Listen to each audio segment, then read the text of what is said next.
প্রায় 100-র উপর সিটে নিজেদের প্রার্থিতার ঘোষণা করে দিয়েছে বাংলাদেশ জামাত ইসলাম। নির্বাচনের আগে মোটামুটি যা যা দরকার তার সর্বোচ্চ প্রস্তুতি নিচ্ছে জামাতের আমির সাহেব। তিনি সারা বাংলাদেশ চষে বেড়াচ্ছেন, জেলা উপজেলায় বিভিন্ন প্রোগ্রামও করছেন। কিন্তু জামাতের ইলেকশনের ইস্যুটা আসলে কোথায় আটকে আছে? জামাত কি মার্কায় নির্বাচন করবে? জামাতের রাজনৈতিক দল হিসাবে কি নিবন্ধন আছে?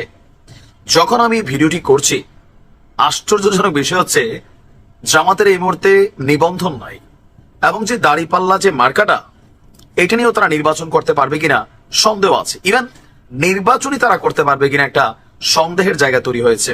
আমি নিজেও আশ্চর্য হচ্ছি, আপনারাও আশ্চর্য হচ্ছেন। ভাই, আমার বক্তব্য না, সরাসরি জামাত ইসলামের আমির যিনি আছেন তিনি গতকালকে এক বক্তব্য দিয়েছেন। এরপরেই জামাত ইসলামের যারা সমর্থক কর্মী আছেন তাদের মধ্যে অনেকটা টেনশন দেখা দিয়েছে যে ঘটনাটা কি। জামাত ইসলামের নিবন্ধন এবং প্রতীক এখন পর্যন্ত ফেরত দেওয়া হয়নি, আর এই বিষয়টাকে একটা জুলুম হিসেবে আখ্যায়িত করেছেন দলটির আমির ডাক্তার শফিকুর রহমান।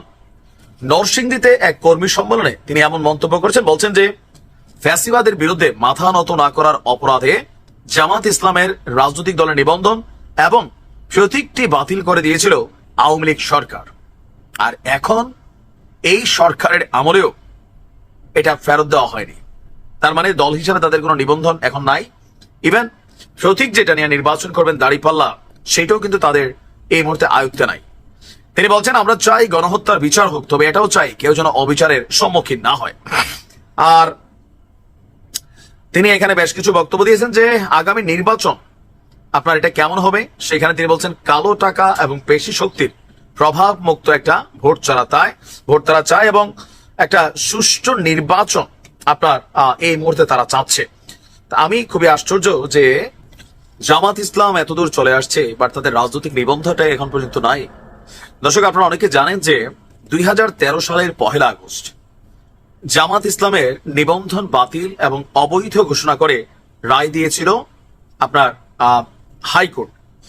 তো 2018 সালের 7 ডিসেম্বর বাংলাদেশ জামাত ইসলামের নিবন্ধন বাতিল করে প্রজ্ঞাপন জারি করেছিল তৎকালীন নির্বাচন কমিশন।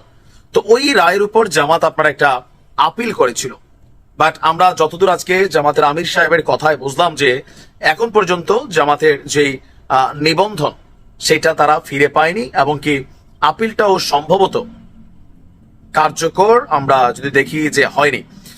তো আপনার নিবন্ধনের তালিকা থেকে নামকর্তন, প্রতীকের তালিকা থেকে জামায়াতের দাড়িপাল্লা যেই ইস্যুটা ছিল সেটাও কিন্তু বাতিল হয়ে গেছে। 2023 সালের 19 নভেম্বর আপিল বিভাগ জামাতের আপিল খারিজ করে দেওয়ায় এরপর তারা নিবন্ধনের সুযোগ পায়নি। 24-এ তো নানান ঘটনা প্রেক্ষাপট ছিল, তবে ওই সময় জামাত ইসলামের নেতারা বলছিল যে নতুন নাম নতুন পরিচয় নিবন্ধন পেলে কিংবা স্বতন্ত্র থেকে ভোট করার পরিকল্পনা ছিল তাদের, এটা আওয়ামী লীগ সরকারের আমলে। এখন 2025-এ এসে আগামী দিনের রাজনীতিতে একটা বড় ধরনের ভূমিকা রাখতে চাইছে জামাত ইসলাম। তাদেরকে নিষিদ্ধ করা হয়েছিল, সেখান থেকে সম্ভবত তারা কামব্যাক করছে, কিন্তু এই দলটার নিবন্ধন এবং প্রতীক যদি নির্বাচনের আগে না পায় তাহলে কোন দিকে যাবে পরিস্থিতি? জামাত ইসলাম নামে নির্বাচনই করতে পারবে না, দাড়িপাল্লা নিয়ে তারা ভোটই করতে পারবে না। তবে আমার ধারণা এর আগেই সম্ভবত এটা সংশোধন হয়ে যাবে, বা তারা তাদের যে আপিল আছে সেটাতে হয়তো নতুন করে আবার রায় পাওয়ার সুযোগ আছে। কারণ আওয়ামী সরকার আমলের যতগুলো সিদ্ধান্ত আমরা দেখছি ইউনূস সরকারের সময় এসে সবগুলোই পরিবর্তন হয়ে যাচ্ছে। আমরাও চাই জামাত তাদের নিবন্ধন ফিরে পাক। রাজনীতির মাঝে কাউকে নিষিদ্ধ করার আসলে সুযোগ নাই, এগুলা দিয়ে যে কিছু হয় না এটা বিগত দিনে প্রমাণিত হয়ে গেছে। ভালো থাকুন, আসসালামু আলাইকুম।